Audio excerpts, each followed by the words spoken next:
Olá, meus amigos, nós estamos aqui mais um episódio do AgroScale, o podcast feito para o pessoal do agronegócio que quer desenvolver na carreira, quer desenvolver seus talentos, estão buscando novas habilidades.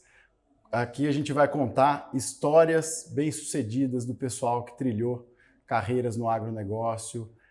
Hoje nós estamos com uma história muito especial aqui, muito diferente, um pouco não tão aplicado no agro, um setor aí que movimenta milhões de reais no Brasil. Nós vamos falar aqui sobre cavalo pela primeira vez, que é uma paixão do brasileiro, uma paixão minha específica, desse cara que está aqui comigo. Vocês vão ver que não tem nem comparação, né? Eu estou aqui com um amigo, atleta olímpico, treinador, especialista em equinos, em CCE, especificamente no CCE, né? Guto de Faria. Vou falar aqui o mini currículo do cara, mas é extenso, né? Vamos lá. Atual técnico do concurso completo de equitação no Brasil, 16 anos de carreira na Inglaterra. Foi trabalhar na Inglaterra com a Diana Cleffan, que foi campeã mundial, campeã europeia, vice-campeã olímpica com a equipe inglesa de CCE. Competiu profissionalmente desde então, isso nos anos 90, então faz bastante tempo que ele já trabalha com isso. Participou de grandes concursos na Europa, Punkeston, na República da Irlanda, o CCI 4 estrelas de badminton, uma das mais tradicionais provas do mundo, que se classificou aí em 25º lugar, mas é uma prova aí que é comparado aos grandes eventos esportivos mundiais, né? Foi atleta olímpico, participou da Olimpíada de Sydney em 2000, onde o Brasil teve a melhor campanha da história, o 6º lugar em Sydney. Ele foi considerado o melhor cavaleiro da equipe brasileira. Foi o primeiro brasileiro a zerar um cross de 3 estrelas na Europa. Então, uma carreira extensíssima. Aí ele voltou para o Brasil, voltou aí trabalhando em outras áreas do mundo equestre, né? E aí agora retornou aí como treinador da seleção brasileira. Cara, tem mais alguma coisa para a gente falar, Guto? Seja bem-vindo. Obrigado, Edinho. Obrigado pelo convite. Prazer estar conversando com vocês um pouco sobre minha carreira, o hipismo e o cavalo em geral. E sobre o agronegócio, com certeza o cavalo envolve muito dinheiro, é uma indústria gigantesca e que envolve muito trabalho, muita mão de obra. E no esporte em si, uma dedicação extrema para quem gosta de cavalo. E é um privilégio estar aqui conversando sobre isso. Se a prévia que a gente teve aqui, a gente passou uns 10, 15 minutos conversando, refletiu o que vai ser esse programa, vai ser demais. Se Deus quiser. Vamos lá. Aí, além de tudo, ainda o Guto tem um centro de treinamento aqui em São João também, né? Agora, como é que está o centro de treinamento lá? A gente tinha, durante um tempo, né, também o Hans Shorting e o Tim Penning, como vocês têm lá no rancho de vocês, mas conforme eu fui voltando mais ao CCE, ao hipismo completo, a gente não consegue abraçar o mundo, né, Ed? Então, sabe, meu foco está, nesse momento, bastante com os cavalos de hipismo, com o treinamento e o fomento de crianças e cavaleiros novos para ingressarem na modalidade. Então, e eu voltei a competir também, né? Eu tinha parado um tempo, e sendo técnico, aguçou a vontade de retornar, então hoje eu também estou montando. Legal, bacana. Então vamos entender aqui essa história de paixão por cavalo, que eu acho que muita gente, inclusive eu, né? Eu tenho uma história pregressa de cavalo, desde criança, você aprende, vai na fazenda, monta, depois compete, faz umas coisas, aí chega uma hora na carreira que às vezes você continua, tem gente que continua amador a vida inteira, nunca para. Eu, no meu caso, eu parei, tive uma janela aí de alguns anos sem montar, aí agora voltamos a competir, voltamos com sem treinamento e tudo mais. E eu queria entender você, né? Você conta pra gente aí como é que foi esse desenvolvimento aí da tua história. Então, eu também tive o privilégio de crescer com meus avós tendo fazenda, então aqui em Santo Antônio do Jardim, muito perto, os finais de semana, as férias sempre foram na fazenda, convivi muito com meus avós e nessa época a minha diversão sempre foi andar a cavalo, gado. Meu avô tinha café e tinha gado, O café nunca me interessou muito, em compensação a parte onde tinha cavalo e boi e tal, eu estava sempre envolvido desde pequeno. Com isso foi desenvolvendo a paixão pelo cavalo. Quando eu tinha uns 6, 7 anos, mais ou menos, vendo que eu gostava e já estava andando razoavelmente bem, mas até pela própria segurança, meu pai, que também gosta muito de cavalo, decidiu me levar a fazer algumas aulas no Clube Hípico Santa Amaro, em São Paulo. Legal. Porque na época a gente não tinha nada na região, né? Então acabei indo fazer, ia aos sábados ou nas férias, não todo sábado, mas ia para São Paulo, fazia 3, 4 aulas, voltava para São João, entendeu? Às vezes, quando meu pai não podia me levar, mandava um motorista me levar. Na época ele tinha uma caravana, não era igual era hoje em dia, tudo cinto de segurança.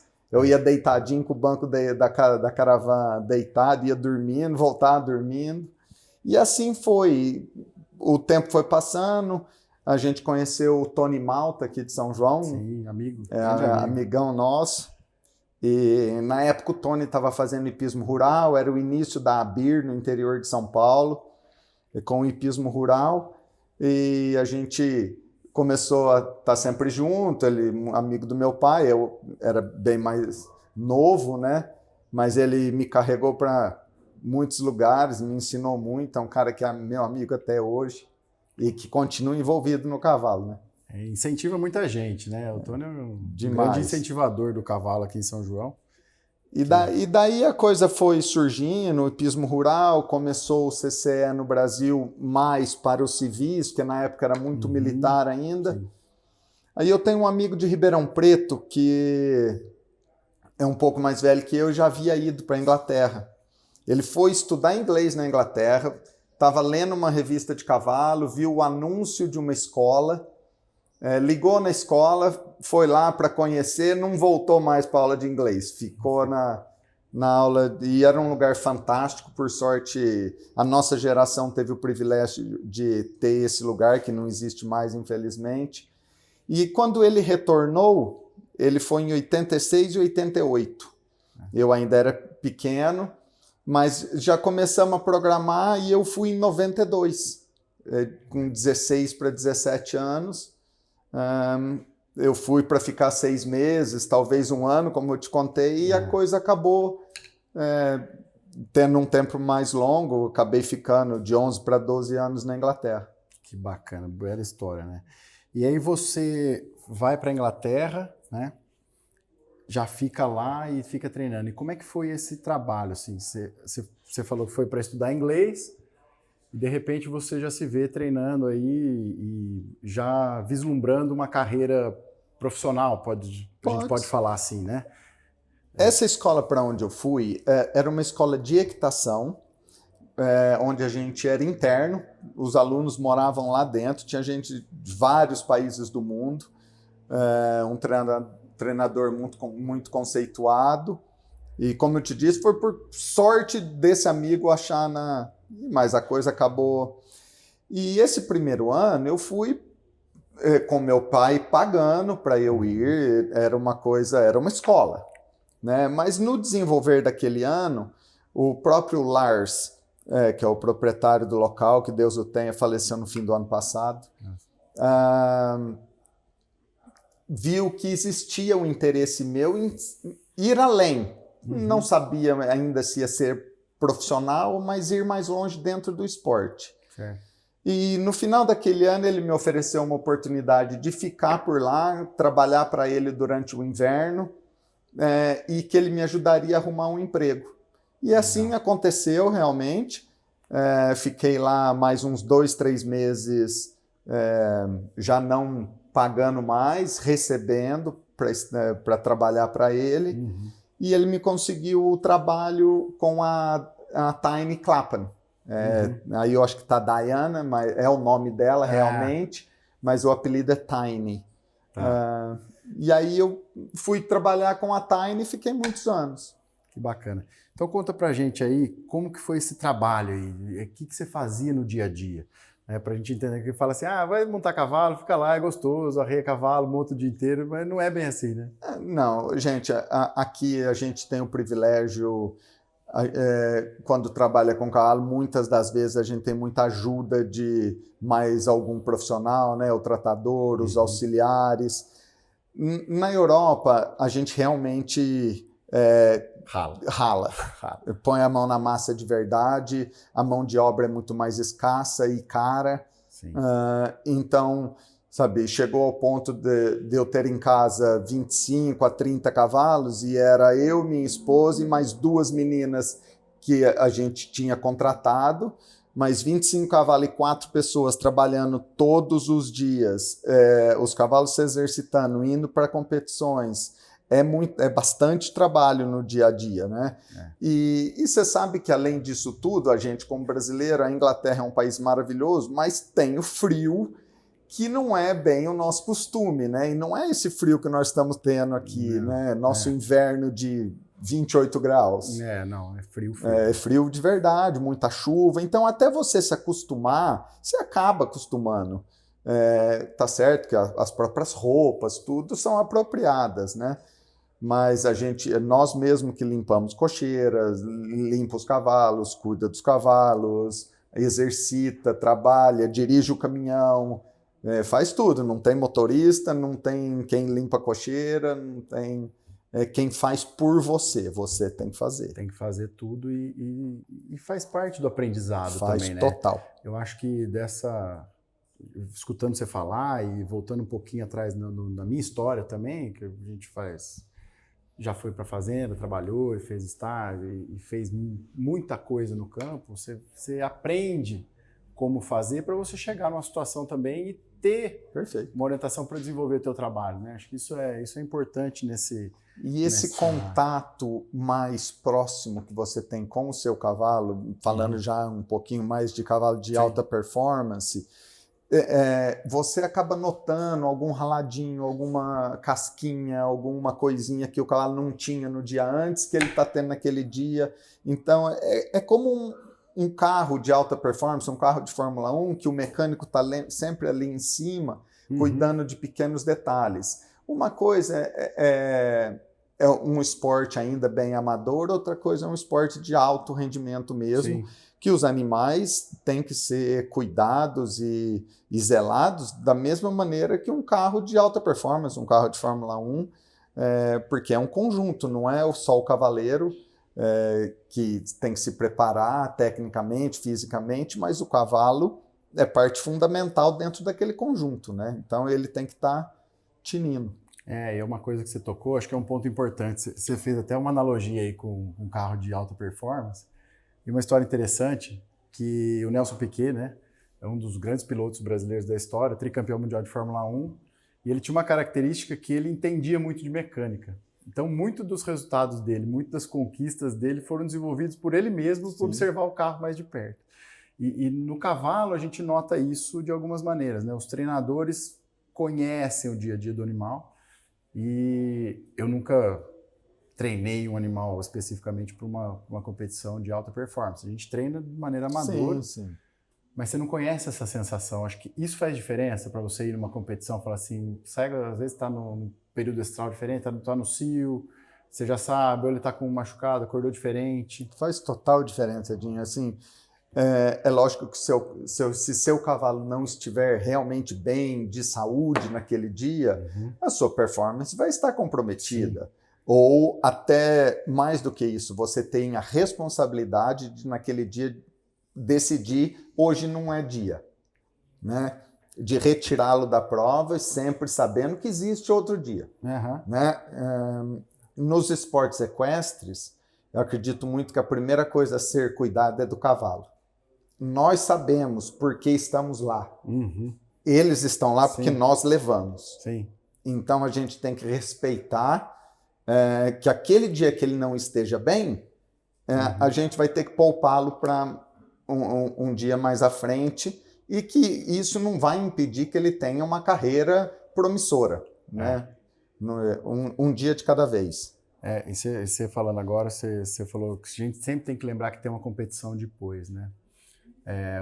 Outra coisa que veio aqui agora foi o documentário do Balubê de Rouet agora, que saiu acho que no canal do Kobe, né? No YouTube. No YouTube, eu Saiu não no lembro YouTube. qual canal foi. Acho que é o canal do time Brasil, se não me engano. É bem legal, quem não viu ainda, assiste para entender um pouquinho da história e para entender um pouquinho disso que você está falando. Né? Porque teve aquele episódio do refúgio, né, da Olímpica, que ficou conhecido por todo mundo. Foi em Sydney? Foi em Sydney, eu estava lá. Você estava lá. Eu estava a 20 metros dele. E estava todo mundo esperando o cavalo, era o melhor cavalo do mundo há 4, 5 anos já, fazendo uma campanha monstro, e ele não estava num dia bom. Né? Acontece. E o próprio Rodrigo fala assim, ele nunca mais fez, ele não faria isso em outro dia. Então tem um dia que não é para acontecer e não vai. Exatamente. E seguiu ganhando e continua. Né? E assim, provando que o Rodrigo, o fenômeno que é o Rodrigo, tecnicamente talvez o melhor que já existiu, 4 anos depois, foi campeão olímpico, no mesmo cavalo. Né? Então, ele é um conjunto que merece todo o respeito e que na época a mídia um pouco crucificou, mas é um conjunto fantástico. É demais. E aí, às vezes, você acaba crucificando um animal que teve uma carreira brilhante por conta de um dia. Exato. Né? Então, a gente tem que entender e respeitar isso daí. E como que é esse... Depois que você me passou, fui dar uma olhada nessas competições de CC, até porque a gente organiza algumas competições aqui de Western, que são modalidades completamente distintas, né, com uma cultura diferente, mas a gente vê que é um universo bastante diferente do nosso. Né? E como que foi para você? E eu imagino que na década de 90, muito mais distante do que é para nós hoje, né? Porque hoje você tem internet, você tem vídeo, a gente fala de vídeo de YouTube com uma naturalidade que parece que você está lá dentro. E como que foi para você esse choque, assim, chegar no Brasil com um CCE pouco desenvolvido na época, né, muito militarizado, então pouca gente tinha acesso, e cair dentro de um centro de treinamento na Inglaterra, um dos berços, acho que é o berço do CCE. Do CCE na Inglaterra. É na Inglaterra, né? E já com nível de treinadores desse nível que você chegou. Quando eu fui para a Inglaterra em 92, saindo de São João, o que a gente tinha aqui era o hipismo rural, não só em São João, mas o interior de São Paulo não era a potência dentro do hipismo ou no cavalo em geral como é hoje em dia. Sim. O interior de São Paulo é uma força gigantesca hoje, né? Uhum. Tem toda e qualquer modalidade no interior de São Paulo, em qualquer cidade que você vai, tem.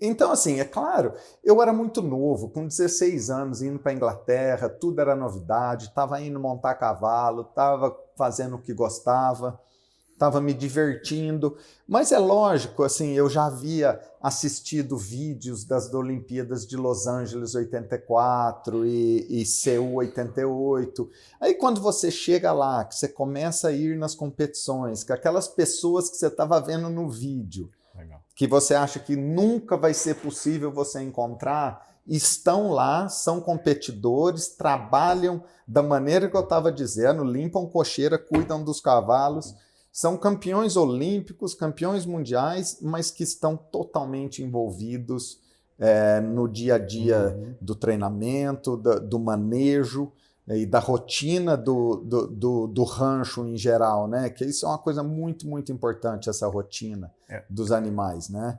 Então, assim, e aí gradativamente conhecendo um ou outra coisa vai acontecendo naturalmente, é tipo uma realização de um sonho e que você está morando dentro daquele sonho, né? Você está morando no lugar que é a meca do esporte, fazendo uma modalidade que eu sempre gostei, sempre adorei, desde a minha raiz vem do cross country, porque desde o hipismo rural a gente já tinha o cross country.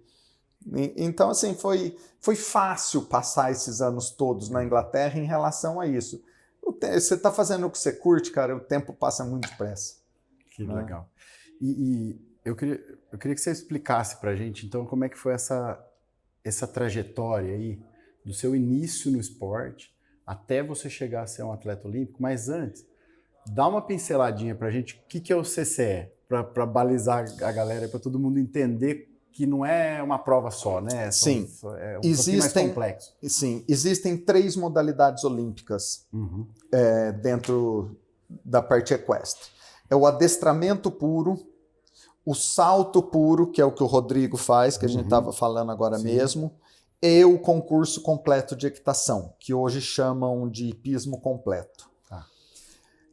O CCE engloba todas as modalidades. É uma prova em 3 dias, onde no primeiro dia tem que fazer o adestramento, como fazem o adestramento puro, que é naquela pista que tem as letras na lateral. Uhum. As letras são pontos de referência, tá? Aonde você tem que fazer o desenho de cada figura, é só para te mostrar onde que é para você fazer a figura. Isso o primeiro dia, e você é julgado por isso. Você, normalmente, numa prova maior, vai ter de 3 a 5 juízes te julgando, vai te dar uma porcentagem final. Uma pontuação final. Você vai ter uma porcentagem, porque todo mundo começa com 100%. Entendi. Aí você vem perdendo pontos. E ali o objetivo é você conduzir o cavalo, se eu fizer uma analogia com rédeas, talvez. Assim. Eu ia fazer a analogia com a rédeas, é muito parecido. Muito parecido. São movimentos obrigatórios numa sequência pré-determinada, que você vai fazer esses exercícios e você vai ser julgado de exercício por exercício, te dando uma porcentagem final de aproveitamento. Aí, suponhamos, no adestramento puro, o vencedor é quem fizer a maior porcentagem de aproveitamento. O CCE, como a prova ainda continua, digamos que eu faça 70% de aproveitamento, eu tenho menos 30 pontos perdidos. Tá. Certo? É esses menos 30 que eu vou carregar para o resto da prova. Certo. Porque aí no segundo dia a gente tem a prova de fundo, que é o cross country, que é uma prova no campo, é simulação de obstáculos naturais. Não são obstáculos naturais, eles são construídos, mas com uma simulação de obstáculos, aproveitando todo o relevo da propriedade. Tem lugar que é mais plano, lugar que é mais montanhoso. Pula para água, pula buraco, pula banquetas, troncos. E é uma prova mais comprida, né? É uma prova que vai aí de 5 a 13 minutos, dependendo do nível da competição. Entendi. Quanto mais avançado, mais comprida a percurso. prova. E no terceiro dia, após uma inspeção veterinária, onde os juízes e veterinário da prova vão julgar se seu cavalo continua apto a continuar a prova. Não podemos nunca esquecer dos bons tratos. Sim, sim. É importante. O cavalo só continuará se estiver apto. Entendi. Aí tem a prova de salto, como a grande maioria das pessoas conhecem, numa pista, aqueles obstáculos coloridos. E o vencedor da prova será quem perdeu menos pontos. Então, considerando que eu estou com aquele menos 30 que eu falei, vou para o segundo dia. Saltei todos os obstáculos, fiz dentro do tempo pré-determinado de 8 minutos. Eu fiz abaixo de 8 minutos, está tudo certo. Acima dos 8 minutos são 0,4 pontos perdidos por segundo. Tá. Se eu não tive nenhum desvio ou o cavalo não se recusou a saltar nada, eu tô 0. E tem falta igual no hipismo? Não tem falta de... Hoje em dia até tem falta de derrube, porque hoje a gente tem, nessas competições de mais alto nível, uns pinos de segurança, que se o cavalo bater com muita força, ele desarma. Entendi. Para segurança. Tá? Então existe hoje penalizações. Mas antigamente não existia isso. Não tinha pino de segurança, os obstáculos eram literalmente fixos. Eles não caíam. Mesmo que, vamos dizer, que caísse, não era penalizado. Entendi. Aí você carregava somente por refúgio, parada e tal. Porque o regulamento sempre vai sendo modernizado. Né? E no terceiro dia você tem a prova de salto. Então, se eu não perdi nada no segundo dia e não perdi nada no terceiro dia, eu termino a prova com menos 30 pontos perdidos. Se essa foi o menor nota perdida, eu ganho a prova. Né? Entendeu? Sim. Então, basicamente é isso. É uma prova em 3 dias que você tem que ser treinado e bom em todas as 3 modalidades. Que bacana. E existe, assim, um peso... De uma para outra, não. Não, mas do atleta, por exemplo. Você pode ser mais hábil no adestramento, o outro eu sou mais no... E aí você você monta uma estratégia em cima disso? Acontece. Claro, sempre vai ter alguém que é um pouco melhor aqui ou ali, mas que no fim, essa modalidade, o resultado final é um só. Então, suponhamos que a pessoa que não tem tanta habilidade no adestramento vai ter que ralar e dar seus pulos para melhorar ali, para se equilibrar com o companheiro que é melhor, mas em compensação o companheiro do adestramento não é tão bom no salto. É por isso que se equipara. A gente bota aí o cavalo como ele é um triatleta. Sim. Né? Então você pega um triatleta mesmo, Sim. humano, ele tem um cara que nada melhor, outro anda de bike melhor. Outro... E mais uma coisa, que isso não só no hipismo, isso em qualquer modalidade olímpica, e eu acho que é importante a gente falar que homem e mulher competem no mesmo nível, no mesmo grau de dificuldade, disputando a mesma medalha. Né? Porque isso não depende de força física, né? Depende de habilidade. Tanto mais habilidade do cavalo e da condição do cavalo. Né? Sim, e aí a responsabilidade que eu vejo nesse negócio do homem e da mulher é saber escolher o animal que você vai montar. Sim. Um cavalo muito grande, muito bruto, com muita força, talvez não seja a montaria de uma menina de 1,50 m. Sim. Entendeu? Então, é só isso que é a diferença. A habilidade é a mesma. E é um pouco assim, eu vou trazer um pouquinho do exemplo para o western, fazer umas analogias aqui, acho que porque é mais a linguagem nossa Sim. aqui que a gente conhece. Mas é mais ou menos o trabalho que a gente faz também, né? Na hora de você escolher um cavalo, eu tenho meus filhos que competem, tenho minha esposa que compete. Fala assim, esse cavalo aqui a Karina não vai conduzir tão bem. Essa aqui o Bento já se encaixa nesse cavalo. Então você vai escolhendo um para criança, um para o profissional, né? Para os treinadores. Sim. Quando a gente compra a égua, fala assim, mas quem que vai tocar essa égua? Essa égua aqui é o fulano. Lógico. Né? Então a gente vai direcionando, acho que isso aí nos nossos ranchos são muito habituais. E isso é responsabilidade do treinador, junto aos seus proprietários, dono do rancho, conversarem e alocarem os animais corretos nas pessoas corretas. Que aí você vai dar chance para a criança crescer, aproveitar, conseguir desenvolver o esporte. Isso aí é um outro fator importante, porque muitas vezes chega um proprietário que comprou um cavalo sem orientação ou foi orientado por outro profissional, sei lá. E às vezes ele quer insistir com aquele cavalo em determinada pessoa, até nele mesmo. Né? E às vezes a gente nota que ou é muito para ele ou é pouco para ele. Sim. Né? E que tem que acompanhar o treinador, os caras sabem do que está falando. Né? Você sabe olhar um cavalo. Edinho, eu vou te falar, sabe... Nessas modalidades equestres, eu vou falar que o cavalo é de 70% a 80%. Sim. Se seu cavalo não é bom o suficiente, por mais que você treine, você não vai conseguir chegar no mais alto nível, porque seu cavalo não tem aptidão para aquilo. Sim. Isso não é culpa dele. Uhum.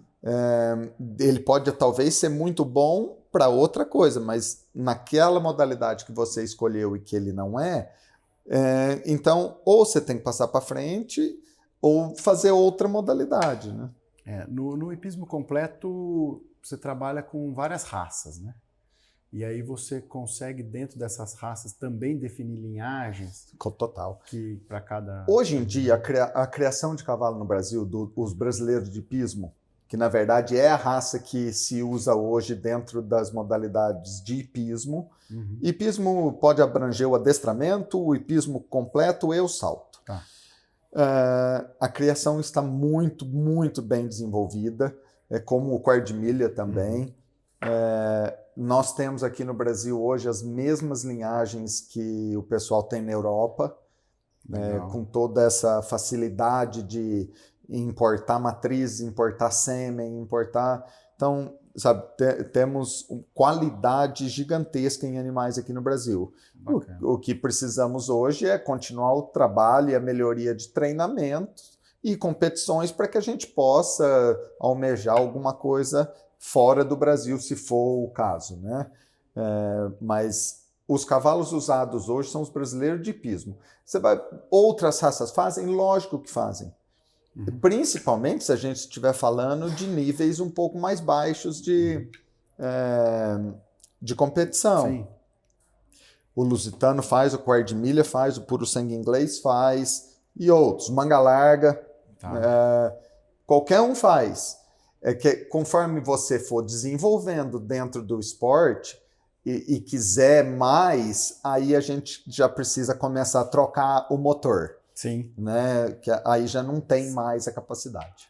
Porque aí vai da facilidade do animal executar também, né? E você vai pegar a categoria mais baixa, normalmente o cavaleiro também tem mais dificuldade de executar aqueles movimentos. Sim, sim. E talvez um cavalo mais específico, um cavalo mais especialista, ele é mais difícil de ser conduzido. Sim, são os cavalos maiores, são os cavalos com muito mais potência. E eu entendi o que você quis dizer e você tem toda a razão. Né? Você não pode querer que o Bento pilote uma Ferrari se ele nunca aprendeu a andar de Fusca. Exato. Né? Então é basicamente isso, sabe? É passo a passo. Ele vai começar com o mais velhinho, o mais ajeitadinho, não sei o quê. O professorzinho. E vai crescendo. Aquele cavalinho professorzinho. E isso vai ser em qualquer modalidade equestre. Sim. Né? O velho ditado que cavalo velho, cavaleiro novo, cavalo velho.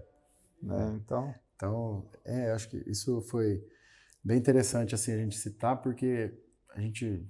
para mim é um mundo bem novo, assim, embora eu goste bastante de ver, mas eu não... Mas está bem envolvido, está bastante envolvido, né? Escuta muita gente conversando. Então fica legal. Então, agora, vamos voltar lá naquele assunto. Assim, como é que foi a tua trajetória lá do comecinho, treinou, trabalhou lá, começou a competir, né? Até você chegar no... Quando eu fui trabalhar para a Tiny, eu ainda cheguei cru. Né? Eu tinha 1 ano de Inglaterra, estava indo bem, tinha melhorado muito, mas ainda era um cavaleiro em formação. E ela tinha bastante cavalo lá no lugar dela e muitos cavalos novos, muitos ex-cavalos de corrida que tinha que transformar em cavalo de competição de hipismo. Então montei muito cavalo lá e tendo a ajuda dela e às vezes de outros profissionais, foi desenvolvendo toda essa capacidade de montar todo e qualquer tipo de cavalo, entendeu? Que isso é uma coisa boa, se você conseguir não ser cavaleiro de um cavalo só, e vai criando essa capacidade profissional na pessoa, né? E eu trabalhei para ela durante, eu acho que 5 ou 6 anos, bastante nesse esquema. E lógico, eu comecei com níveis mais baixos de competição, não só por mim, mas pelos próprios cavalos, que ela não iria me dar os melhores cavalos logo de cara, né? Eu tive que ralar bastante, mostrar que tinha capacidade, vontade e determinação de chegar lá, mas com o tempo eu fui sim, ela foi me dando cavalos melhores, aí a gente depende muito dos proprietários, né? E ela tinha alguns proprietários bem bacanas que começaram a comprar cavalos melhores tanto para ela quanto para eu montar também. E foi assim que eu comecei a ir a algumas competições internacionais. A primeira vez que eu fui realmente numa competição internacional fora da Inglaterra, eu digo, foi na Suécia e viajei no caminhão junto com o Mark Todd, que era 2 vezes campeão olímpico, em Los Angeles e Seul, assim, voltando naquela história do sonho, tá, sabe? Eu olhava para o lado e falava, não acredito que eu estou viajando com esse cara. Tá viajando entendeu? com o Usain Bolt, vamos falar assim, na modalidade. O cara bicampeão olímpico. E assim a coisa foi desenvolvendo, cavalos foram aparecendo, ela era do comércio, então muitas vezes esses cavalos, quando começavam a melhorar, aí bem, que você ia realmente vendo um prospecto de competição, o cavalo era vendido. Aí tinha que começar tudo de novo. Isso demorou para que eu pudesse aparecer um pouco mais no cenário esportivo, mas ao mesmo tempo vai te dando muito mais cancha como cavaleiro, preparando muito cavalo e, além de tudo, entendendo que o profissional vai viver de aula, de comércio e dos proprietários, né? Então, você vai aprendendo que o mercado é assim que funciona e temos que estar ali para tudo e para todos. E no final, a competição ele acaba sendo a cereja do bolo, Sim. né? Ainda mais esse nível de competição. Acho que você faz toda essa base, todo esse aprendizado, montar essa quantidade de cavalo que eu imagino que você tenha montado, ainda mais que esse giro de animais que Eu não tenho noção do quanto de cavalo que eu já montei na minha vida. Não tenho. Imagino que não tenha mesmo, porque a gente que tem um mercado bem menor, né, aqui no Brasil, talvez o quarto de milha se assemelhe nessa quantidade de animais, nesse giro de mercado. Você vê a quantidade de animais que são comercializados sem parar, né? E você precisa ter... Mas tem um lado bom do aprendizado, porque você aprende a mexer com um cavalo de todo tipo de temperamento. Todos. Então você... E essa sua chegada na seleção brasileira? Né? Como cavaleiro? Como cavaleiro, primeiro. Acho que foi em 95. Eu fui com a Tiny numa prova em Le Lion d'Angers, na França. E saímos um dia para ver alguns cavalos que ela queria comprar alguns cavalos na França. Os cavalos franceses são bem bons. E rodando pelo interior ali da França, paramos num lugar, vimos um cavalo lá, eu experimentei, eu montei, gostei muito. Era um pô de 4 anos, tinha corrido.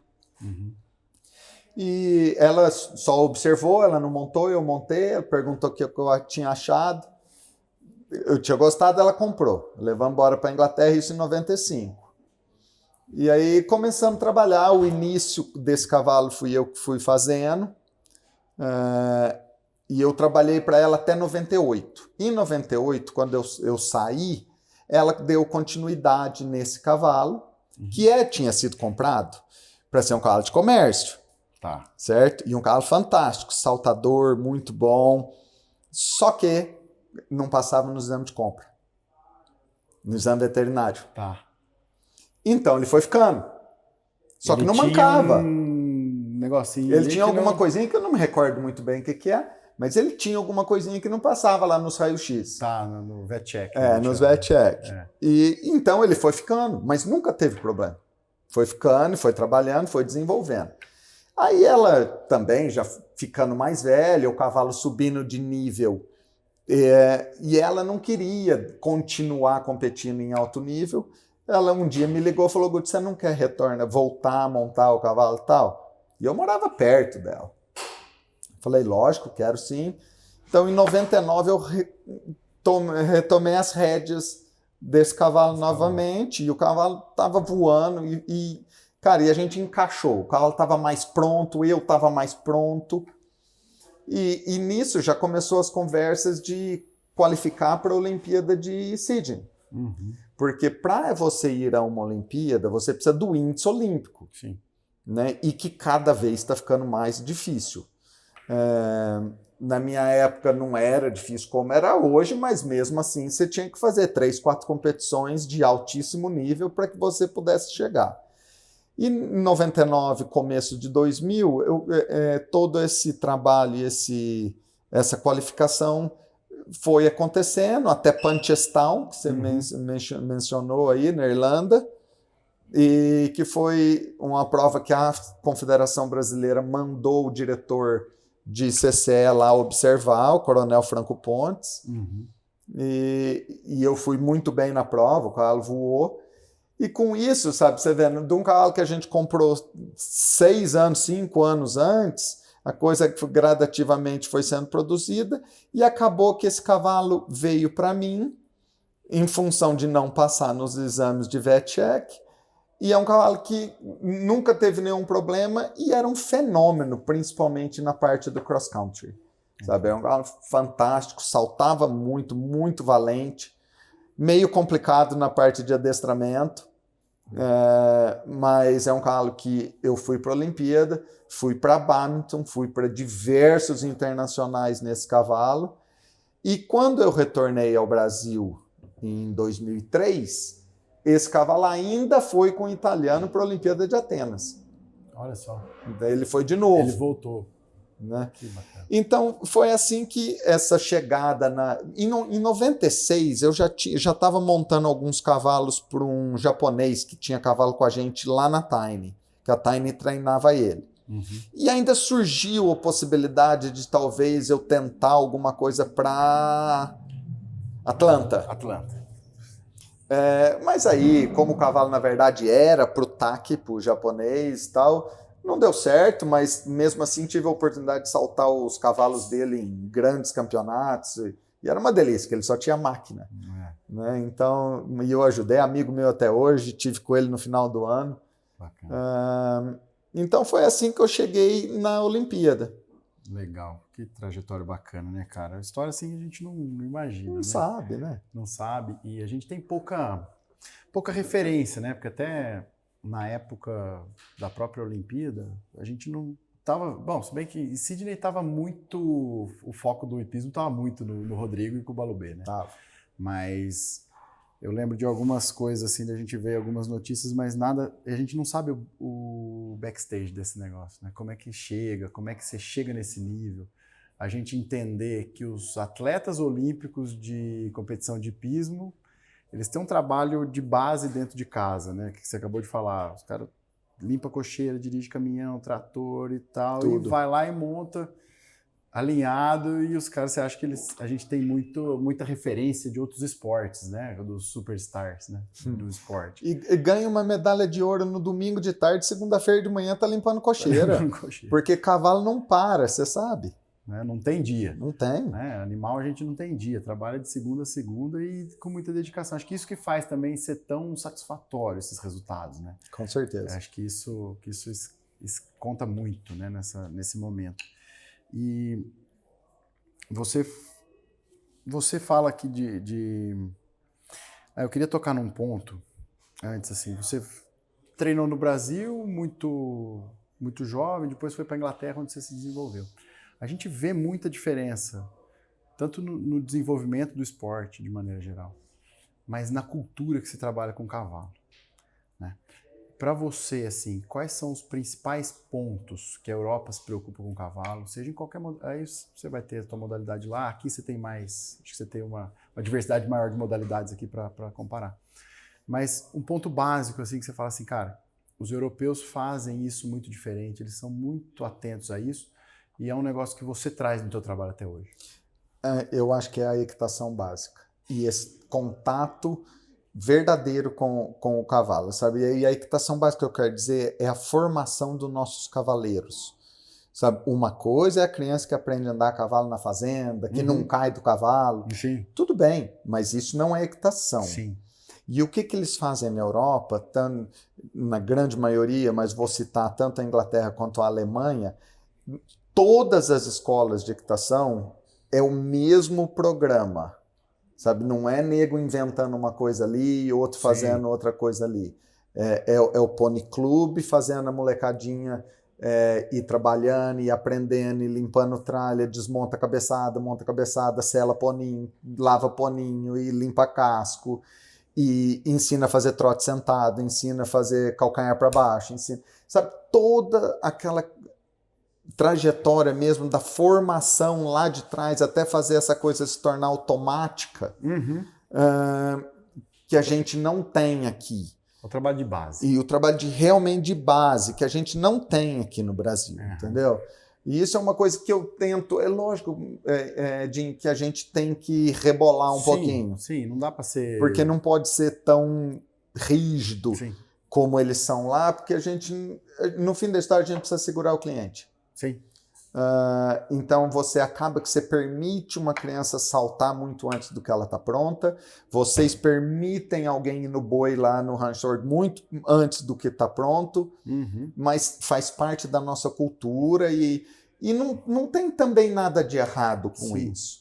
Mas se a gente, nos nossos novos cavaleiros que realmente têm vontade de ser grandes cavaleiros no futuro, eles vão, em algum ponto, ter que aprender a verdadeira base da equitação para que eles consigam melhorar dentro da sua própria modalidade, que seja o handsorting, que seja o timpanning, que seja um laço, que seja o hipismo.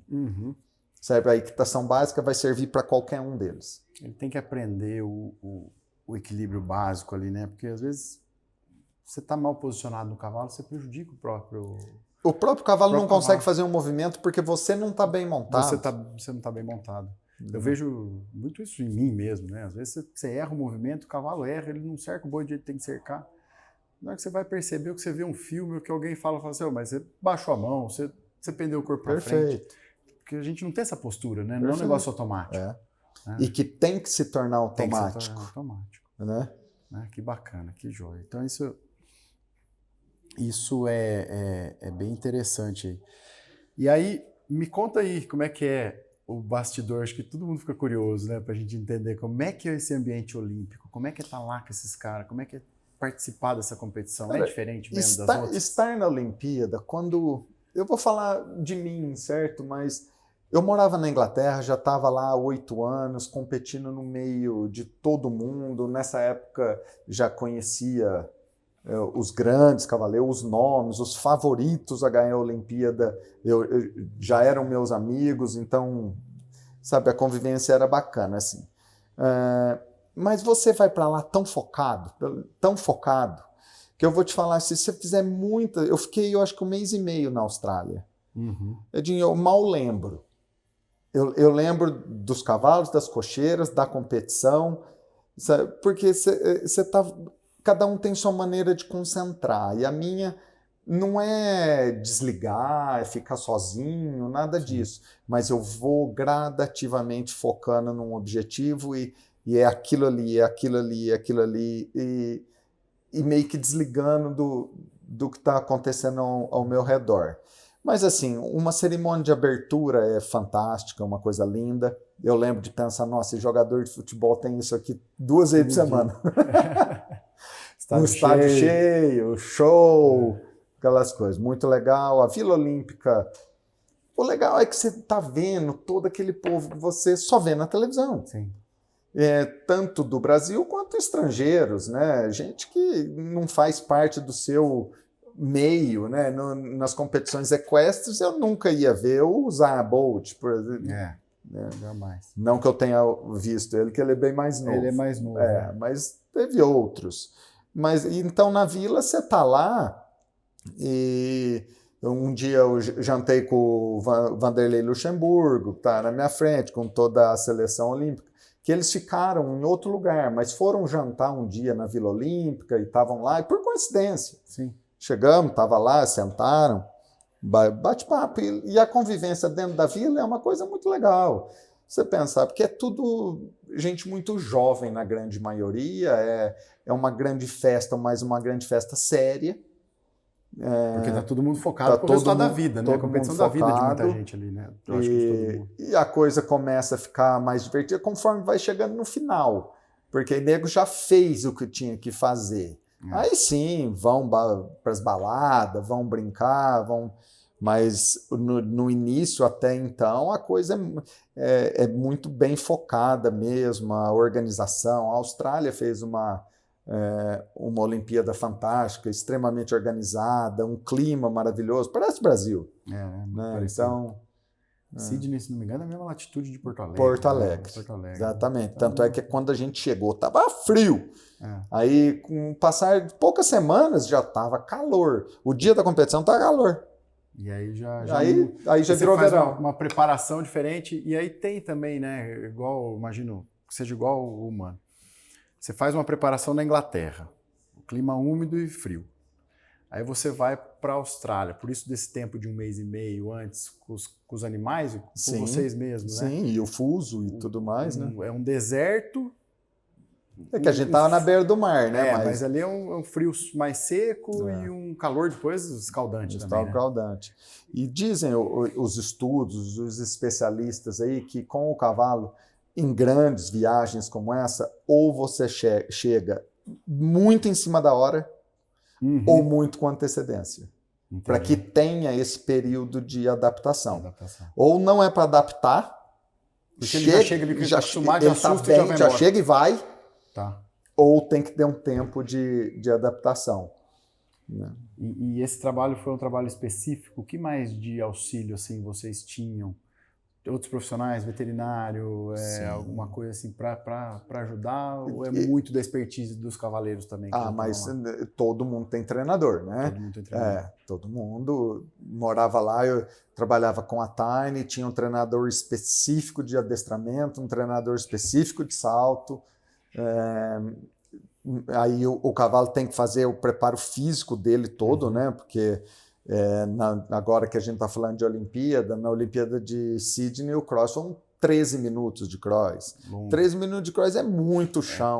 Numa velocidade de 570 metros por minuto, você faz a média aí, vai dar uns 7 quilômetros. Uns 7 km de prova. De prova. Mas os obstáculos têm que ser saltando, né? Saltando com relevo, não é pista plana. Não. E lá não era plano. Não era plano. Alguns lugares são mais planos. Mas lá não era. Lá tinha bastante subida e descida. E é gramado, né? É gramado. Então, gramado. O piso é preparado. É um campo de golfe. Entendi. Não é um campo. Vamos falar assim, um campo comum que você vai lá... Não é um passo de braquiário. Não é um passo de braquiário. Não. É preparado. Mas mesmo assim, é um piso que ele exige um cuidado maior também. Exige, pra você correr em alta velocidade, porque deve ser mais escorregadio, menos estável. A gente usa o que a gente chama de rampão, né? Que é como se fosse um cravo de chuteira. Uhum. Mas o piso é preparado, sim. Até pelo bem-estar dos cavalos, sim, entendeu? Sim. Acho que é o maior cuidado que a gente tem que tomar, né? E aí, bom, passou a Olimpíada, você volta para a Europa, compete um pouco mais, e aí chega na hora de você resolver voltar para o Brasil. Cara, aí as coisas acontecem um pouquinho... 2001, logo após a Olimpíada, todo mundo muito animado, o esporte fervendo, a Olimpíada tinha sido um sucesso. Não só para mim, logo após a Olimpíada é um boom para as modalidades, sabe? O pessoal volta animado, a coisa já um ciclo novo começando. E vocês vieram com um resultado muito relevante também. Foi a melhor campanha do Brasil na história. Lugar, né? Melhor lugar da história.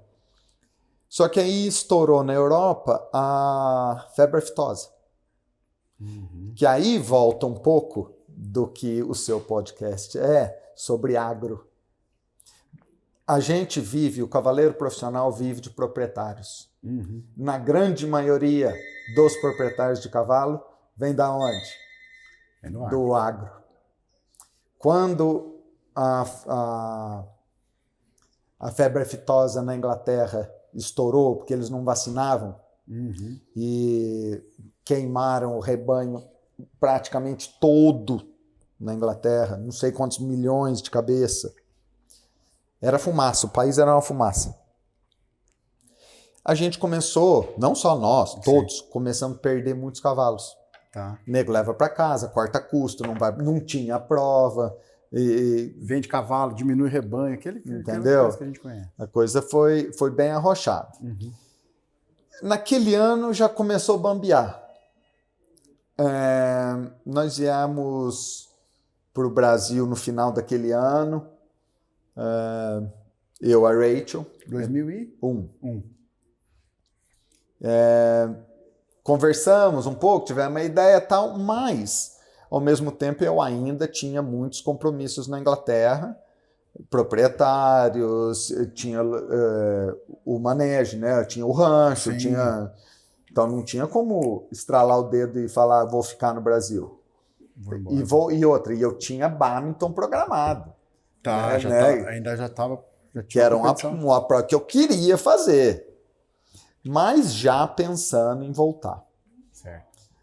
E nesse meio termo, em 2002, lá para maio, junho, a gente descobre que a Rachel também está grávida. Aí uma coisa foi levando a outra e decidimos realmente voltar. Foi uma boa decisão? Depende de como a gente olha. Como cavaleiro de alto nível, não. Eu deveria ter ficado na Inglaterra. Tá. Como qualidade de vida, criar minha filha, ter minha família, eu acho que foi muito bom. O Brasil é gostoso de morar, é bom de morar, a gente tem que trabalhar, temos nossos problemas, o país tem suas complicações, mas temos, sim, um grande clima, um grande país, uma qualidade de vida que talvez eu não teria tido. Certo. Né? Então aconteceu, mas eu ainda voltei para o Brasil fazendo CCE. Eu voltei para o Brasil fazendo CCE. E eu fiz CCE até 2010. E já estando no Brasil, eu fui para o Pan-Americano em 2003, onde fomos medalha de bronze. Você estava aqui em São Paulo? Estava em Limeira. E depois fui para o Mundial de 2010, nos Estados Unidos. Foi Pan-Americano em Santo Domingo. Santo Domingo, mas a prova do hipismo foi nos Estados Estados Unidos. Sim. E que vocês foram medalha de bronze. Bronze que garantiu a vaga para a Olimpíada de Atenas. Que é sempre o Pan-Americano é sempre o pré-olímpico nosso. E aí conseguimos garantir a vaga para Atenas. E depois eu fui para o Mundial em 2010. Mas nesse meio tempo, eu estava competindo, produzindo cavalo, dando aula. Estava muito envolvido com o CCE ainda. Aí foi quando eu fui para Goiânia, que eu decidi, após o Mundial, falar, estou meio cansado disso aqui, o esporte estava meio complicado. Aí eu acabei indo para Goiânia com outro foco, e é onde eu acabei durante muito tempo trabalhando com cavalo de 3 tambores, né? E aí você muda totalmente o estilo. Totalmente. E aí que assim, como é que é essa adaptação, essa mudança? Porque são 2 esportes totalmente distintos. A única coisa igual ao cavalo. E que muita gente do western não entende que tem muita coisa a ser aprendida no clássico, e do clássico tem muita gente que acha que não tem nada no western. Pelo contrário, eu aprendi muito. É isso que eu acho uma relação interessante. Eu queria que você falasse disso. Existem grandes treinadores dentro do mundo western, e eu tive assim um pouco de facilidade por já vir do cavalo, ter a equitação, precisava aprender os macetes. Os macetes, o refinamento do negócio. E aí fui conhecendo os treinadores, fiz alguns cursos, então me relacionava com treinadores bem-sucedidos, que eu achava que tinha boas técnicas, e fui aprendendo. E durante quase 10 anos eu trabalhei com cavalo de 3 tambores. 10 não, mas quase 10.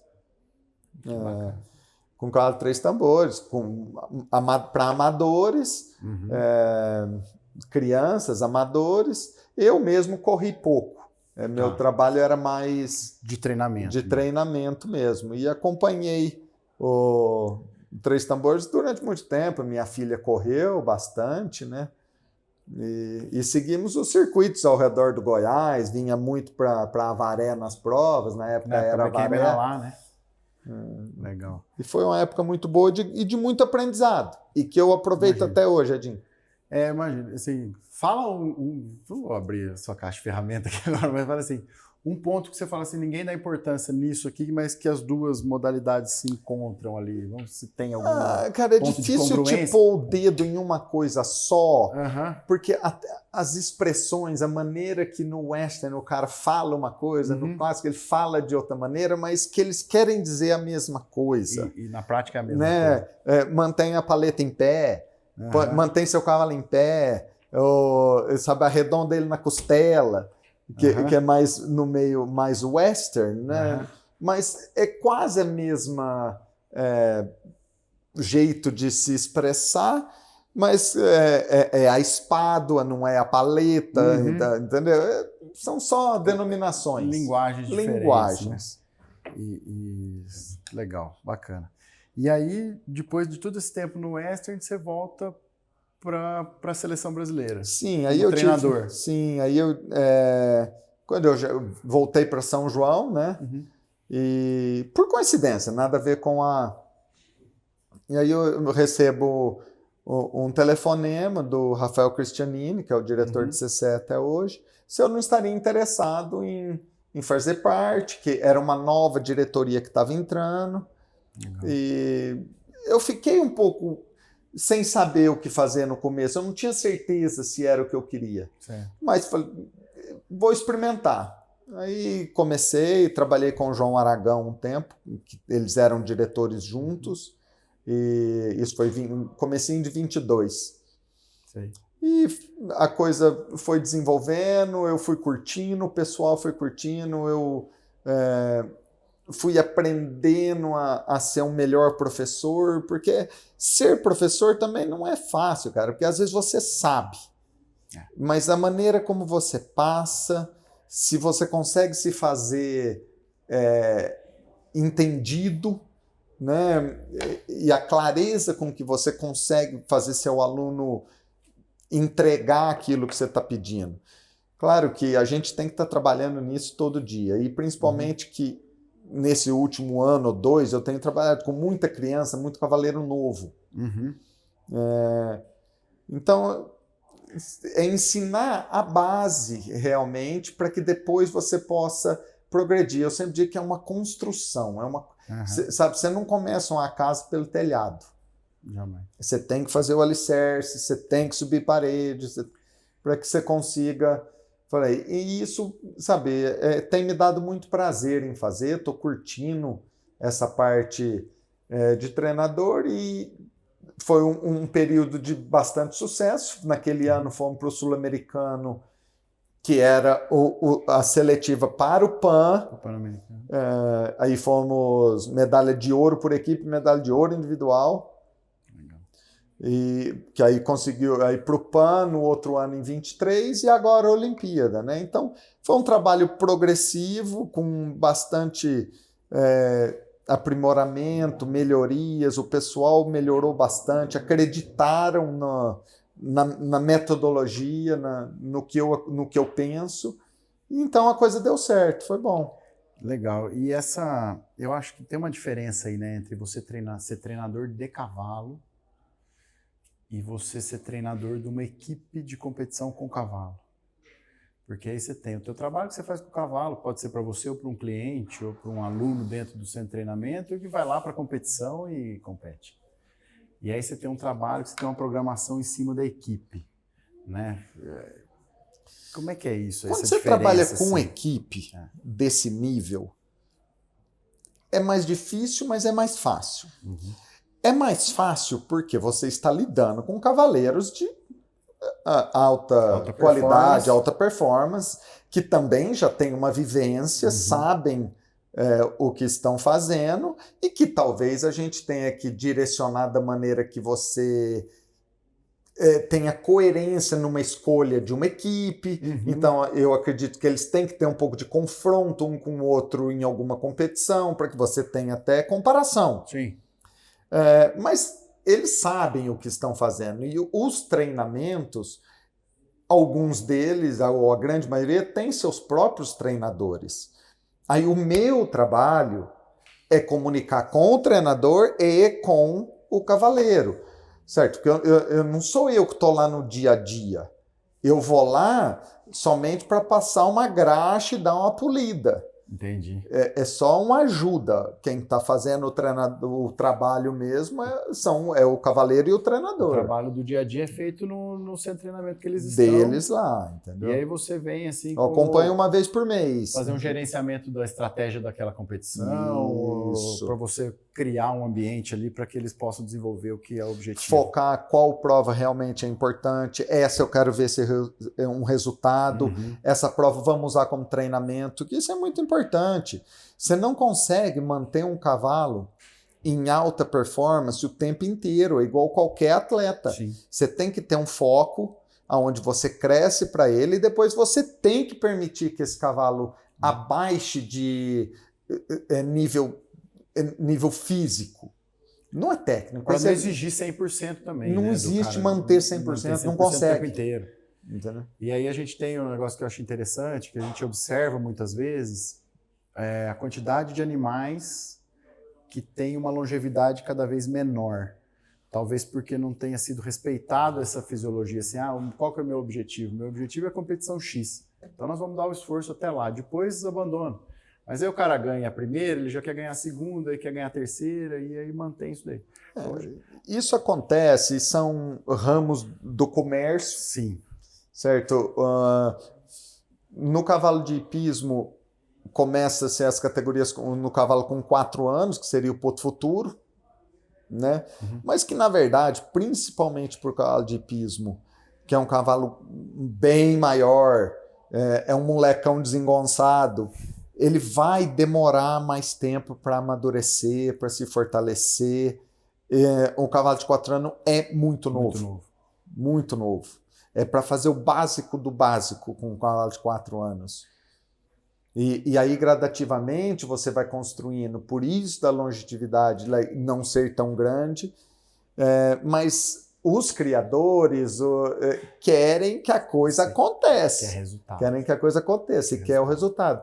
Porque é o que vai fazer o nome do Aras, é o que vai fazer o nome do criatório, principalmente no quarto de milha, é o Porto Futuro. Uhum. Que a competição do cavalo vai fazer uma vez só, né? Vai fazer uma vez só.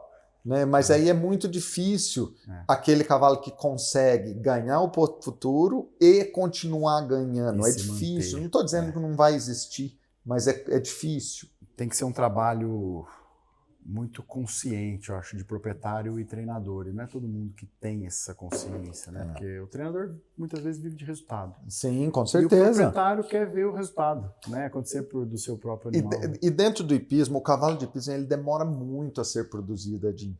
Sabe? Até diferente um pouco do quarto de milha, que em 6 meses o cara prepara e corre um pouco do futuro. Você consegue fazer. O cavalo de hipismo você não faz. Um cavalo para chegar numa Olimpíada, ele vai demorar 5, 6 anos. E é um cavalo, e é um trabalho... 5, 6 anos é pouco, é o mínimo. Porque uma vez eu vi um cavalo de hipismo, a maturidade dele está em torno de uns 10 anos, mais ou menos. Ou mais. Isso, até mais, né? Assim, o cavalo vai estar no auge mesmo lá para os seus 15 anos. Que aí já está pronto, maduro, assim, tranquilo, maduro, vai lá, não te dá trabalho. Ciente do que ele está fazendo. Né? O cavalo de western ele já é um cavalo mais precoce, também é um cavalo que precisa de mais explosão, é um pouco... Bom, depende da modalidade. São um pouco de modalidade diferentes, né? Eu entendo, um cavalo de corrida nunca vai ser o maior grande ganhador com 15 anos, porque ele não vai ter mais aquela juventude, aquela força física que o potro de 2 anos, 3 anos tem. Eu entendo modalidade por modalidade. Sim. Eu estou dizendo o cavalo de hipismo. O cavalo de hipismo demora muito tempo para ser produzido, verdadeiramente, para você falar, hoje eu tenho um cavalo que está pronto para ir à Olimpíada. É muito tempo, competições de alto nível. De alto nível, que eu digo, a prova tem que ter qualidade. Tem que ser bem armada, tem que ser obstáculos bons, tem que ter o piso correto. E, além disso tudo, você precisa ter um cavalo de sorte, que não se machuque. Também. Né? O que a gente falou sobre o vet check. Às vezes você tem um cavalo que é perfeito e que não aguenta o treinamento. E não tem nada no raio-x, não tem nada e não aguenta. Aí você pega o Runifer, que eu fui para a Olimpíada, ele tinha alguns probleminhas e é um cavalo que nunca deu problema. Nunca sentiu. Às vezes você pega um desgaste muscular que não é aparente, você tem uma alguma coisa articular, alguma coisa...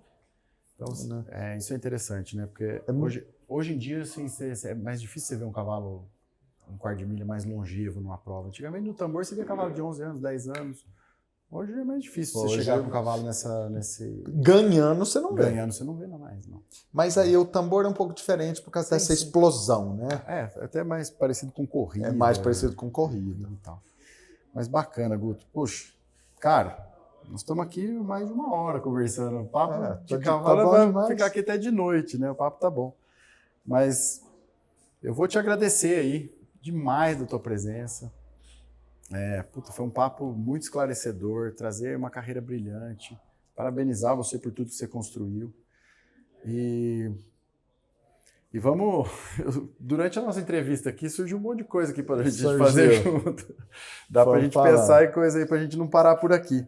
Bom, queria te agradecer. Imagina, foi um prazer estar aqui falando sobre o hipismo. Nossa região que já foi tão boa e tão conhecida no hipismo, agora estamos retornando, tentando criar novamente esse ambiente. Se alguém tiver interessado aí, é só entrar em contato. Deixa a rede social, o telefone, a gente coloca depois. Depois vocês colocam, eu sou ruim com isso aí. Você manda pra gente, a gente coloca embaixo. Você deve estar vendo embaixo já aqui a rede social do Guto.